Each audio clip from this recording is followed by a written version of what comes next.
You know, some ideas change the world overnight, but others, they take a much longer, way more dramatic path. And that's exactly what we're looking at today. We're going to trace this incredible 14-year journey from just a concept on paper back in 1936 all the way to a real, humming, thinking machine of valves and wires that in 1950 literally brought the modern computer to life.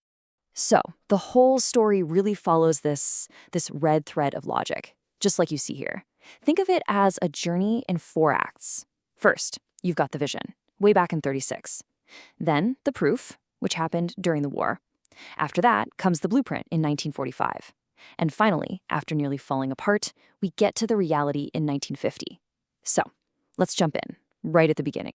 All right, so picture this. It's 1936. There are no computers, no silicon chips. People don't even have a solid definition for what computation really is. And right then, this young mathematician, Alan Turing, publishes a paper that is going to change everything. And the machine Turing came up with, well, it was all in his head. And it was so simple, it's kind of beautiful. He just imagined 3 things. First, an infinitely long strip of paper tape. Second, a little head that could read what's on the tape, write something new, and move back and forth. And third, just a simple set of rules. That's it. And with just those pieces, he realized he could describe literally any calculation a person could possibly do. But here, this is where the real genius kicks in. Turing had this massive insight. You could build one special machine, what he called a universal machine. And its big trick? It could read the description of any other computing machine right off the tape, and then it would just become that machine. This is the birth of software. The idea that instructions, the program, and the data it works on are basically the same stuff, just living together in memory. It's the core idea behind every single computer we use today, and he thought this up before any of the hardware even existed. Just amazing. Okay, so for years, this whole thing was just an idea, pure theory on paper. But then, world history intervenes. The abstract world of logic is about to smash head-on into the brutal reality of World War II. And this collision, it's going to provide the crucial next step nobody saw coming. So, welcome to Bletchley Park, the top-secret heart of Britain's code-breaking operations. Now, while Turing was famously cracking the Enigma code, another massive machine was being built there, called Colossus. And this thing, designed by a guy named Tommy Flowers, was an absolute beast. We're talking a room-sized electronic machine packed with something like 2,400 glowing vacuum tubes, all working together to break high-level German codes. And here's the key takeaway, the critical lesson from all this. Before Colossus, pretty much every engineer thought that using thousands of these fragile vacuum tubes for any kind of serious calculation was just a pipe dream. They figured they'd burn out way too fast. Well, Colossus proved them all wrong. It showed that large-scale electronic computing wasn't just possible, it was actually reliable and unbelievably fast. For Turing, this was the missing piece. This was the bridge that connected his 1936 theory to the real world of high-speed electronics. So the war ends, and now, Turing finally gets his chance. He can take his pre-war theory, mash it up with everything he learned during the war, and finally design the machine he's been dreaming of for years. So in 1945, he puts out his proposal for something called the Automatic Computing Engine, or ACE. And this thing was wildly ambitious. I mean, he was calling for a clock speed of 1 megahertz, which was just mind-blowingly fast for the time. He also planned for a big memory using this really innovative tech called mercury delay lines. And his whole philosophy, minimal hardware, maximum software. That's his universal machine theory in action, right there. Now, you gotta know, Turing wasn't the only person thinking along these lines. Over in the US, the famous John von Neumann had proposed a machine called the EDVAC. Both were stored program computers, but they had really different philosophies, as you can see here.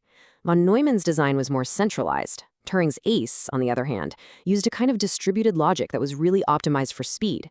The big difference, though? Von Neumann's report got published and sent everywhere, basically becoming the default standard. Turing's report, which you could argue was even more detailed, was kept under wraps and just didn't get the same attention. And this is where the story takes a really dramatic nosedive. Turing has the blueprint. He's got the vision. He has proof that the electronics can work. But his brilliant idea is about to fall into what people call the Valley of Death, that place where amazing ideas just go to die. The whole project just got slammed by a perfect storm of problems. First off, post-war Britain was broke. There just weren't the resources. Second, because of the Official Secrets Act, the team couldn't even talk to the engineers who had actually built Colossus. And finally, the bureaucracy and red tape just drove Turing crazy. So much so that in 1948, he quit. And just like that, the ACE project ground to a halt. It looked like it was completely dead in the water. But an idea this good doesn't just die.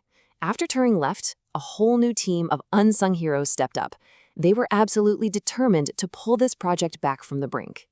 So let's meet this rescue team. You had James Wilkinson, who used to be Turing's assistant. He took over the logical design.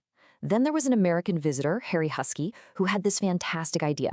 Hey, instead of trying to build the full massive ACE right away, why don't we just build a smaller pilot version first to prove it works? Brilliant. And then you had Donald Davies, who was a key designer for the new machine's circuits and logic. Together, they were going to make this thing happen. And the machine they built, the Pilot ACE, was incredible. It had around 800 vacuum tubes, and this is the crucial part, it still hit that 1 megahertz clock speed. That made it the fastest computer in all of Britain.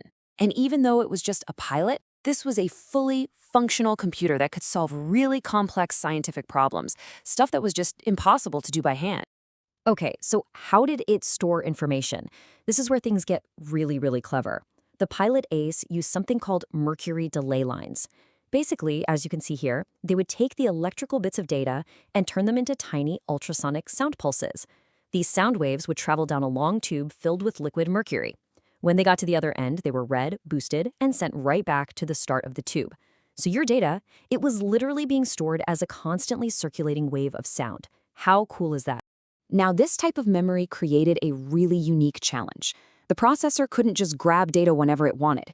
It had to wait for the right bit to come around in that loop of sound. The solution was a programming technique they called optimum coding. And it turned the programmers into artists. They had to calculate the exact timing of everything. They'd place the next instruction they needed in the exact spot in memory that would be arriving at the read head just as the last instruction finished. It was just like perfectly timing all the traffic lights on a street so your car never ever has to stop. And then, the moment of truth. May 10th, 1950. The team feeds the Pilot ACE its very first program. The mercury delay lines are holding the data, the vacuum tubes are processing the logic, and it worked. It ran the program flawlessly. At that moment, it stopped being just a fancy calculator. It was a computer. Alan Turing's Universal Machine was finally real. And, this was so much more than just an engineering win. It was the triumphant end to a 14-year-long intellectual quest. And its legacy, well, it's still all around us today. This image here really brings the whole story full circle. That abstract idea from 1936, a program on a paper tape, was now a concrete reality in 1950, a program stored as sound waves circulating in mercury. The Pilot ACE was the living proof that a general-purpose, stored program electronic computer wasn't just a wild idea.